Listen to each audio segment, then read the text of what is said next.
27ویں شب کی قدر کریں۔ جن راتوں میں شب قدر ہونے کا زیادہ امکان ہے، مثلا رمضان المبارک کا آخری عشرہ یا کم سے کم ان کی طاق راتیں، ان میں تو عبادت کا خاص اہتمام ہونا چاہیے، اور خاص کر 27ویں شب کہ اس رات کے بارے میں قوی تر گمان شب قدر ہونے کا ہے۔ اس رات کو تو غفلت میں گزارنا ہی نہیں چاہیے۔ 27ویں رات تو خصوصاً توبہ و استغفار اور ذکر و اذکار کی تکرار میں گزارنا چاہیے۔ ہر بلا سے حفاظت۔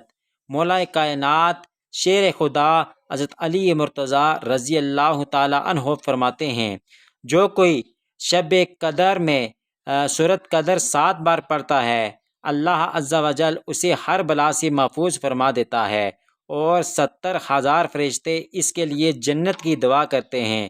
اور جو کوئی سال بھر میں جب کبھی جمعے کے روز نماز جمعہ سے قبل 3 بار پڑھتا ہے، اللہ عز و جل اس روز کے تمام نماز پڑھنے والوں کی تعداد کے برابر نیکیاں لکھتا ہے۔